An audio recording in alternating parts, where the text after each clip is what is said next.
Well, hello, everybody, and welcome back to the Create Your Best Chapter podcast. My name is Vera Ilnyckyj, and I help women move from overwhelm to confidence so that they can really fully step into the next and best chapter of their life.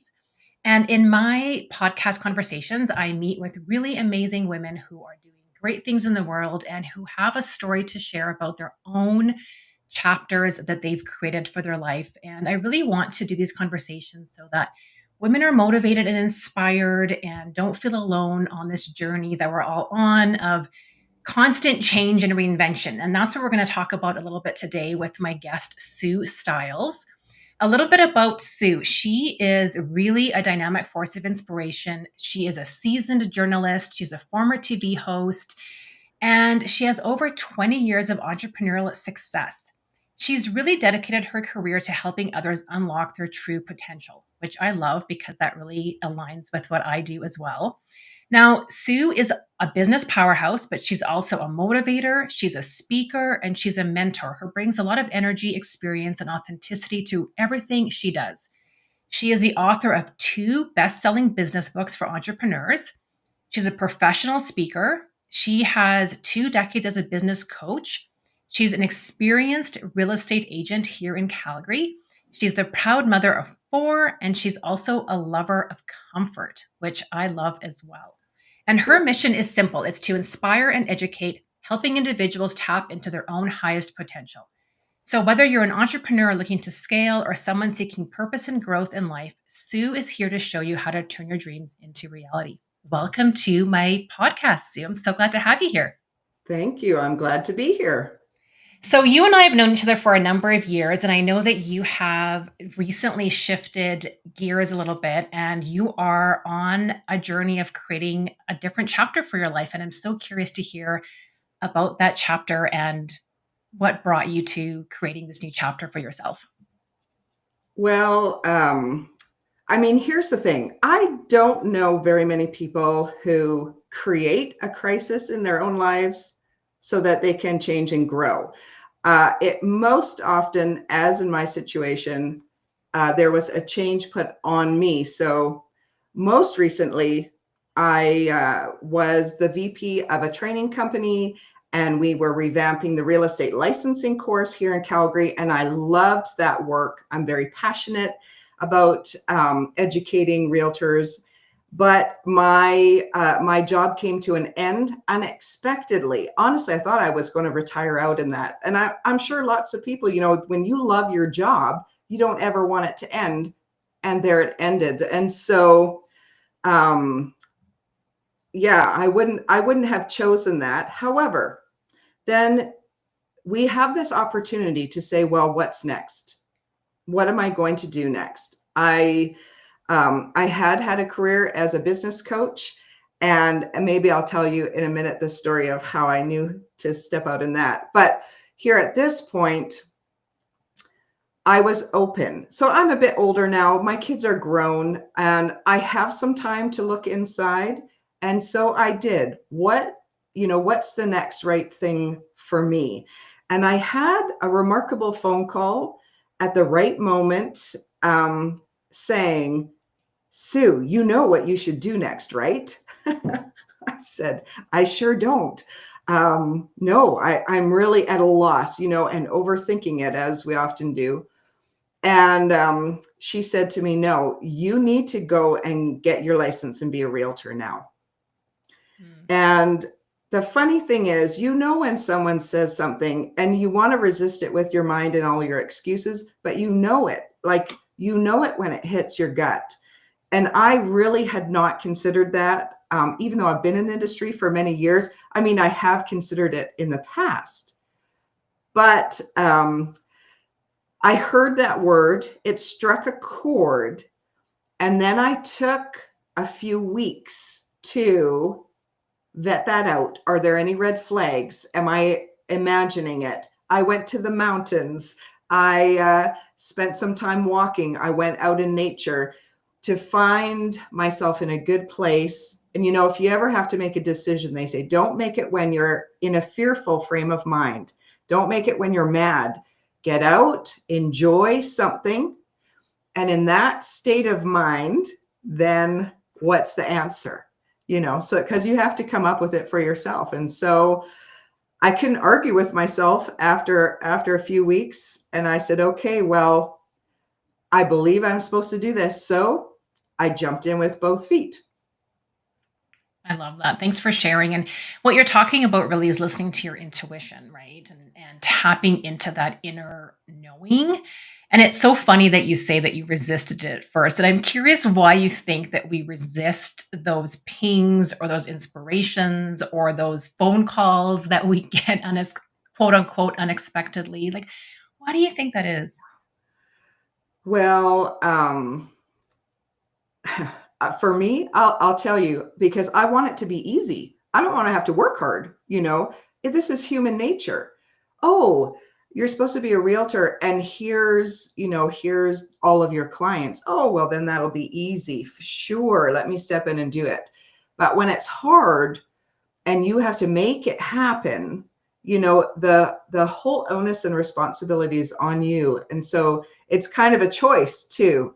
Am I going to believe my intuition or not? And so I'll tell you, over a decade ago, I had a similar juncture where I really wanted to speak professionally about business and entrepreneurship and in the real estate industry. And I had been speaking, but I mean, you can volunteer to speak anywhere. I wanted to earn money at it, but I didn't know if I really could. I thought I could. And we all have these gifts, but it's hard, I guess, to see them in yourself, or maybe you think you're great, but really sometimes I watch The Voice, and all these people come up and sing and they all think they can sing and some of them can't. So I did a little experiment a long time ago, and anyone can do something like this. If you want to do something, give yourself an experiment to see, do you get a sign? Can you, will something fall into place? And so I decided that because I had been speaking for the Administrative Association and they're international, I said, if I could get a paid gig with this huge association speaking about what I know and office work and stuff, then I'll know that I can go ahead and speak. But I really doubted that I did have enough talent. I knew I had enough ego, but I didn't know if I really had enough talent. So I emailed all of these associations in different places in the United States where I thought, oh, I'd like to travel. If you're a speaker, you'd like to travel. And honestly, nobody got back to me for quite a while. And I was losing hope. And then one day, Gloria from San Diego emailed me back. We chatted. She said, what are you going to talk about? We have this annual event. And she hired me. And so I went to San Diego. I spoke at this event, but so I got the first pass. Yes, I got the gig, check mark. But the second pass is then when you start doing it, how does it feel? So here I am speaking professionally, getting paid. They put me up in a hotel. But I'll tell you, I mean, I can admit this now, but I was not as good as Oprah or Tony Robbins or Marie Forleo, all these things I see in my head. I was not what I thought I would be. I was afraid. I forgot some parts. And so after the conference, everyone had a good time. Nobody gave me bad feedback. This was all me. But I went back to my hotel room and I thought, oh no, I was terrible. And I just beat myself up. Honestly, I just beat myself up all night about the things that went wrong. And, sometimes, yes, it's bad to be bullied from other people, but what's worse? Being bullied from yourself. Mm-hmm. But I had these fears and concerns. And anyways, I finally drifted off to sleep. And the next day I was going to visit San Diego now that I've traveled, but I was still feeling so bad. So in the shower, I thought, I need to shake this off. Look, don't put the pressure on yourself. If I don't want to be a speaker, I don't have to. I wasn't that good. I thought I would be better. I wasn't. So let it go. I just gave myself permission. Let it go. Don't do it. And I took a breath. And when I opened my eyes in the shower, there's this shower head staring back at me. And the words are on it. Speak Man. There Wow. is actually a hardware company and their brand is Speak Man. Now, how did God make that happen? Just because I was going to speak one time and I needed a word outside myself. But obviously, I just buckled down crying because it showed me my heart. I actually really did want to speak. And it was not easy. I had to learn how. I had to study. But when we're passionate for something, remember that the core root origination of the word passion means suffering. Mm. And so when we're passionate, there will be suffering, but we will suffer for the passion. And I had a wonderful, very fulfilling decade of speaking and coaching. And so I've tested that out. And anyone, I encourage anyone, if you're wondering, give yourself a test, give yourself an experiment, challenge yourself to see, should I go ahead or, am I crazy? Because even if you lay it down like I did, I said, forget about it. The universe will give you another sign. Mhm. And it really is about taking action. I mean, I heard a number of different things, and that's a fabulous story, Sue. Thank you so much for sharing that. But, it really, you talk about making a choice, right? That we need to make a decision to actually take some different actions, especially when we're at these juncture points that aren't planned or not wanted. Like no one wants to get laid off, or no one wants their contract to end, or nobody wants to find out that they're going, have to have a divorce or whatever it is that Mhm, happens in mhm. our life. But it really is about making the choice. And then I love your advice around creating an experiment for yourself. I mean, really, what was the worst that was going to happen with you stepping out to speak? I mean, you could have bombed and okay, that's the end of that, but I tried it. Yeah. Or it led you down this fabulous path of a new career and a new set of skills. And nothing comes easy, so to speak, right? Like we're not just born and all of a sudden we want something and comes into our laps and everyone's good at it. Like you mentioned Yeah. Tony Robbins or Marie Forleo, like as if they didn't have to practice several hundred Yes. times before they got to be as good as they are, right? That's right. Yeah, you have that choice. And when you say that, that reminds me too. So um, I did go through a divorce when my children were young, and we moved to Calgary, which was a new city for us. I came from BC. Um, and when we moved here, it was just a travesty of hard times after hard times. And I ended up becoming bankrupt, and just nothing was working out. And there was such a cry in my heart, like, help me. I can't live like this. This is impossible. Nothing is working out. And I think I had a little bit of like I was looking for someone just to make it all better, you know, um, just praying and hoping God would take care of everything. And there's a balance, I think, when you say you have to take action. Yes, I think that is a core of it.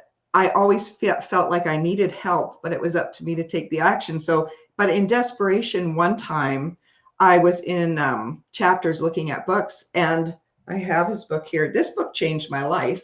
Mm.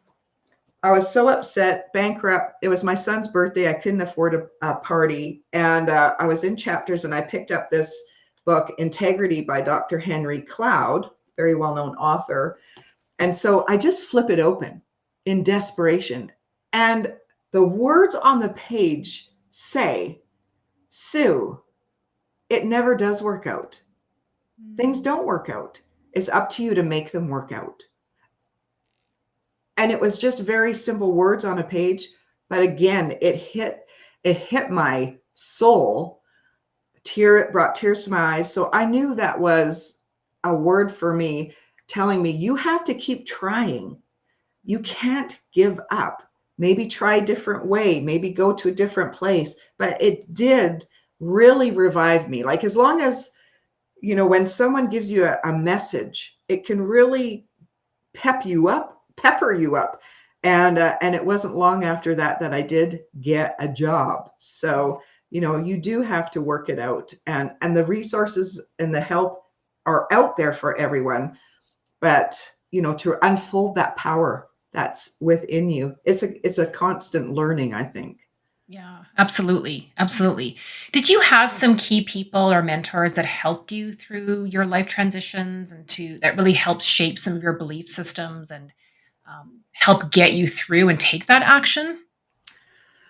You know, I wish I could say, like, I don't really have any key people. I mean, family's always supportive and there's lots of love there. Um, I've always maybe been someone who wants to go straight to the top, like, I need some help. Who's the best person that could help me? And so just like that book, Integrity, like I have gotten mentored. I'll say I've gotten mentored from a lot of celebrities and authors because I will read all kinds of books. I remember reading, has anyone read Snowball by Warren Buffett? I mean, wow, fabulous book. We can't really probably invest exactly like he did, but the core of what he learned, you can take from reading. Here's another one that's on my desk by Ozan Varol, Think Like a Rocket Scientist. So sometimes I go out of industry too. When I've been in real estate for so long, how can I do something different? When I'm a realtor now, how can I market different than everyone else in the industry? How can I do things different? So reading a book by a rocket scientist or, you know, I do enjoy Oprah's Super Soul Sundays a lot. So I guess I've asked myself to go out and find the mentors that I wanted.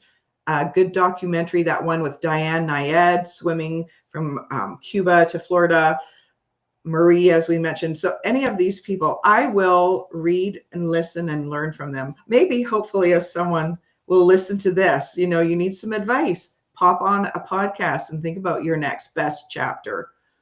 Yeah, absolutely. Because sometimes when you're in the thick of it and you're feeling that, like you said, that desperation or nothing's working or I'm so stuck or I don't see that light at the end of the tunnel, like we do need someone, whether it's a book, like you said, you open it up, or whether it's praying, or whether it's someone just like stopping you in the coffee line, or maybe it's going out and actually finding a coach or a therapist or somebody that can say something to you.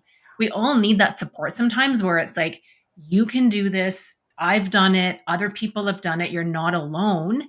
Keep going. And we're not meant to do life to get like on our own. We're meant to do it with other people. So I think that's really cool that you're always open to learning from different people and getting those words of inspiration. So yeah, I really agree with that. Absolutely.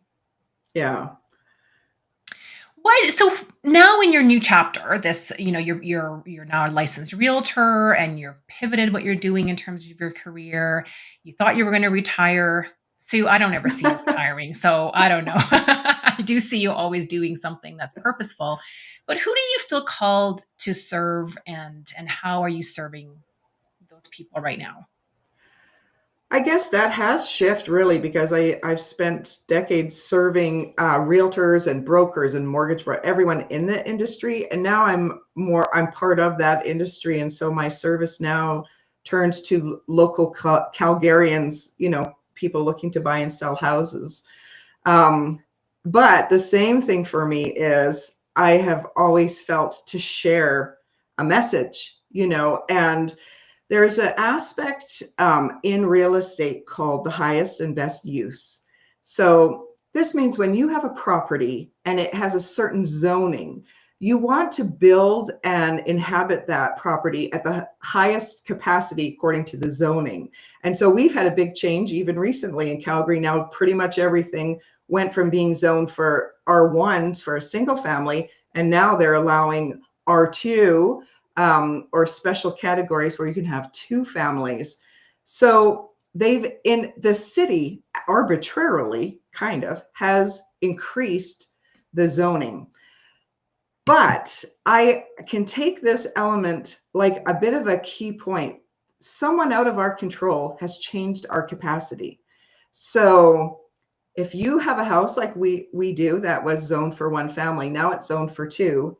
Well, we did actually take the opportunity to build a legal basement suite. Now we've increased our capacity and we can house another family here according to the zoning.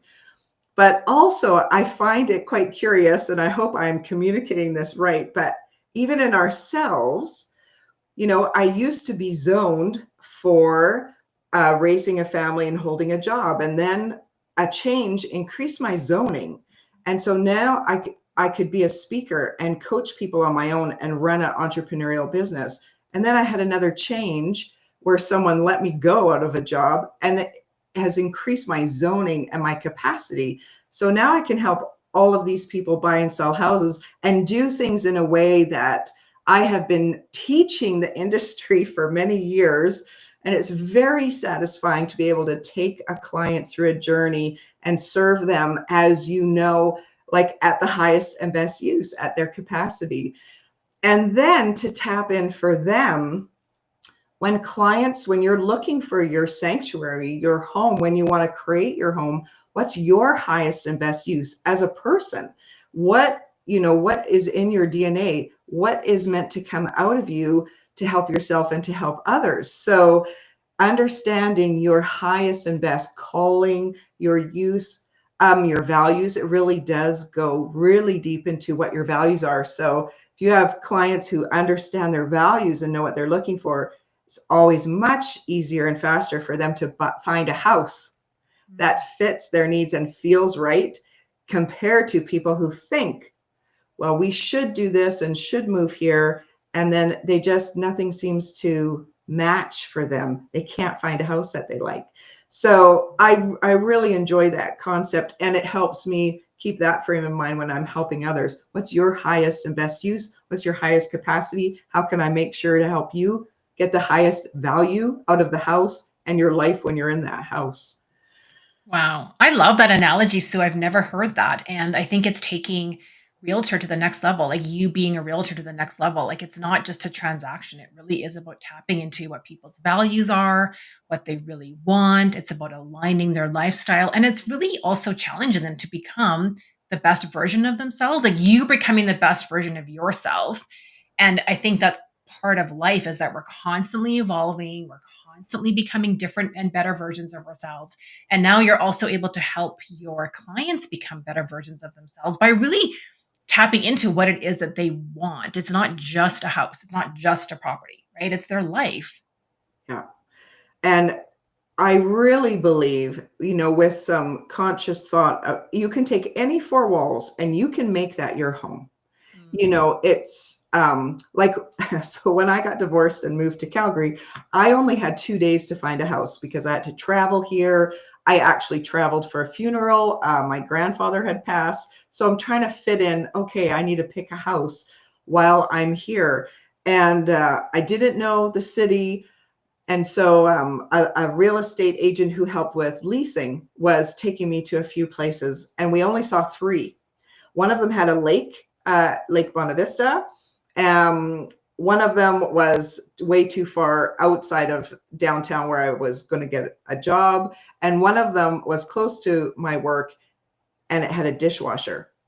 And so, when you're given these choices, I might not have said to this agent, oh, I need a house with a dishwasher. But when you see the comparables, I realized, wait a minute, I cannot be doing dishes of 4 children and myself, all of the time. The funny thing is the house did not have enough bedrooms for us, but it revealed my value. I needed a dishwasher, and the kids were going to have to share rooms, So this, again, it's just that unfolding. And sometimes we don't know until we start looking. But as we get older and tap more in and become more conscious of that, I think it's easier to get there. And we trust ourselves a bit more as we tap into, like, great exercise for anyone to work with a coach and really pull out not just what you think your values are, but what your life shows your values are. Yeah, absolutely. Absolutely. And you've given us so many wise words of wisdom already, but I'm just wondering if there's something specific you'd like to share with women who are in the midst of creating their next chapter for themselves. Well, let me say this. You are your power. It's you. So yes, I mean, I have a strong faith. I think many people do. And that can flow through you and build you up. But you have to find that. You have to find the power, and you are powerful. So the vision that you get in your head, or the song of your heart, and it doesn't have to be that you have to become an entrepreneur. I've written some books. I wrote a children's book, but that didn't mean that I had to become just a children's author, and travel around reading my stories. But if you have something on your heart, you can just start doing it. Just start and see where it goes. Um, in a way, we take life so seriously, and I know I have. I've been in some very serious situations, but the ability just to be a bit playful, maybe sometimes don't take things so seriously and try something new. And for goodness sake, sometimes I'll just flip a coin if I want to make a choice between something. Let me see, like find your ways, find your ways. Is it in a book? Do you flip something open, flip a coin, ask a friend, get professional help for sure. I have done all of those things and will continue to. So I encourage all people to. And even I will say, going into real estate, when people would ask me, I always say, don't do it. It's a terrible industry in the fact that like the market changes all the time and that's out of your control. It's a business that you have to be available for really 24/7. Forget a balance. So I have seen the reality of the business, but those people I think who succeed in it, and I know a good handful of very good realtors who take it seriously and love it, it's that passion. So we will suffer for the passion because we know, we feel maybe that we have a higher calling. Like I'm meant to be in this role to help people. It's not just a job. And I don't have any fantasies about the work. I know what it takes. Yes, I have to build up a whole new, a whole new business, really. But I trust myself now, and I trust my intuition. So, every step forward, hopefully, I'll have a really good story to tell in a few years about how well it went stepping out in faith.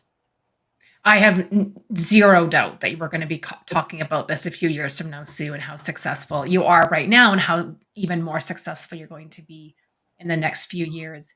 And speaking of that, what are you looking to create in this year? We're just heading into 2025. We're starting off January. What are you looking to create this year?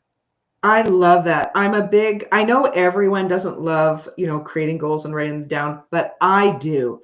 And I think when you're desperate in places of your life, you will do whatever you can think of to make things go. So I am in a habit of, I have a vision board with beautiful things on my wall. I have considered what can I do? And so I've filled out my whole new calendar, for the year. And so this year for me is balancing family between the two of my husband and I. We have 7 children, 7 grandchildren, and those are important to me. So every month I protect days in my calendar, and the rest of it really is to build my business. And I'm passionate about it. I love it. It's a lot of socializing, really. The byproducts have been I've met really wonderful new friends, people of great character. So there's sort of the blessings I see and the blessings that I don't see. And you go, well, this was a surprise. So I guess it's just getting to know more people over this next year and continuing to increase the business. So if anyone's looking for a house or wants to sell a house, I have great market reports to set people up. You can be a nosy neighbor. You can be on a custom search, by starting that research, getting to know and helping people on their journey. Sometimes it takes, a year or more to find what you want. Sometimes you're looking for a unicorn and you find it in a month. Awesome. I love all the things you're creating and that you're being really intentional and purposeful about it. How can people connect with you and learn more about what it is that you do, Sue? I'm pretty sure if you Google Sue Styles, I should come up. And I hope I do. I have a website, suestyles.com, and just happy to start a conversation, go out for coffee, um, and speak at any local, associations or communities about, that there's no place like home, and share some information about homes and what will help people save and grow their investment and make their home a home by knowing what their values are and paying attention to that. Awesome. Well, we'll put all those links in the show notes. If you want to take Sue up on her offer, she is one of the most friendliest and authentic women that I know, and she would love to have a conversation with you. So connect with her. Sue, thank you so much for all of your amazing words of wisdom and talking about your journey. And you're so inspiring to me as a friend and as a life mentor as well for, for me and my business. So I really, really appreciate your bold words of wisdom, and I look forward to staying connected this year and seeing everything that you're going to be creating. So thanks so much.